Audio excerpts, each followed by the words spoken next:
Hello everybody, right, Bondi 5000 here with a major juice update revision. Now some of you may remember I had a strong buy rating on cold pressed juicing probably a couple of years ago, and look, you know, the wonders of cold pressed juicing versus centrifugal, and that's a whole new video in itself, but effectively I think you all know by now that cold pressed juicing versus that, you know, if you've got a juicer that's if you're doing any of that, it's violent, it's oxygenated, it's oxygenized, and it's a suboptimal juicing product. So cold pressing, more of a gentle, slower action, and you know, like I say, I think a number of us have all bought those juicers under my recommendation. You know, you're doing all a bit of that. You remember the King Arthur maneuver video, a lot of elbow grease. And just really frankly, I've got to admit myself, a real pain in the arse to actually to juice, and it's a big commitment. So I don't know, I've been sort of racking my brains, how can we get around this? Because if it ain't easy, especially in today's busy environment and lifestyles, then it ain't going to happen. That's the short and careless of it, and as good as it might be for you, so it becomes a once every occasional thing, as did my cold press juicer, I have to admit.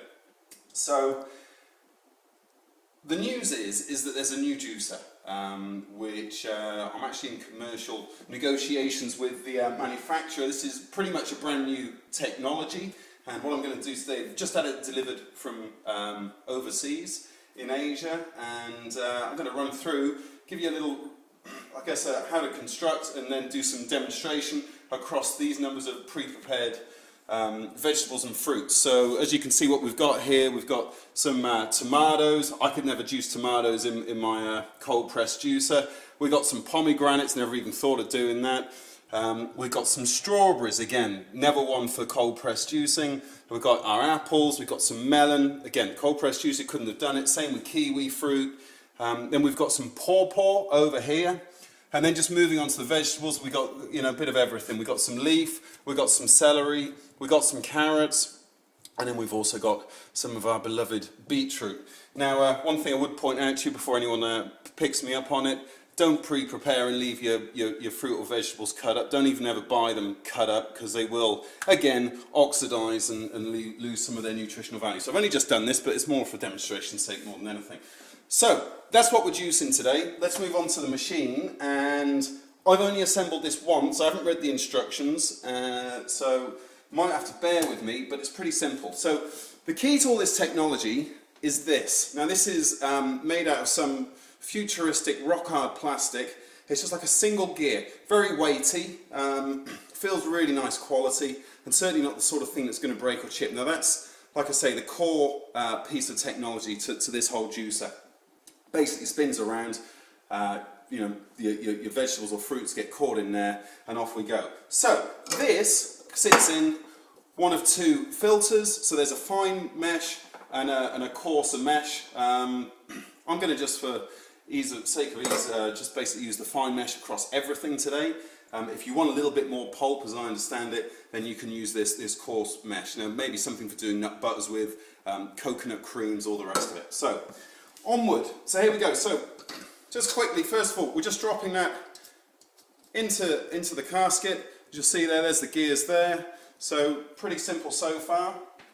And then what we're going to do is we're going to pick up the base unit, and this is where the juices come out of.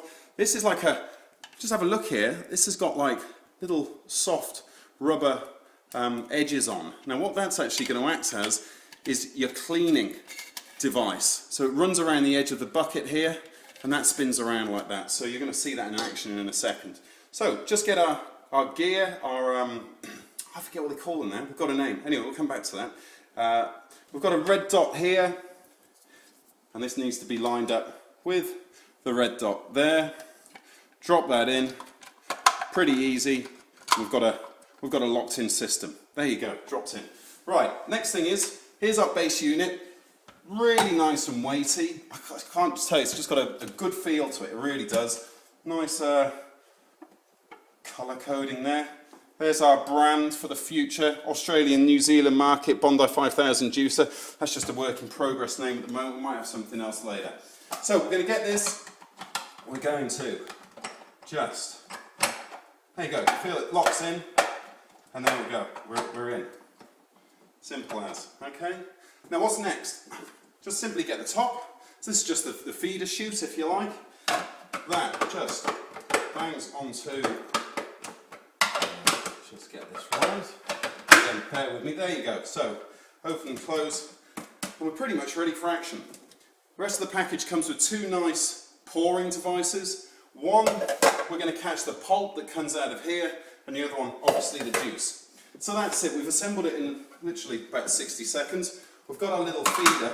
Great thing about this is you don't really need it. Now again, if you remember on the other cold press juicer, and giving it loads of welly like that, and trying to just really force these vegetables into the old cold press juicer that we had, this is the beauty of this machine. You don't need to do that. So what we're going to do now is pick, let's go tomatoes first, okay? So again, soft and squidgy fruit, bit of a pain. Now we'll just plug that in, turn it on, and listen how quiet it is.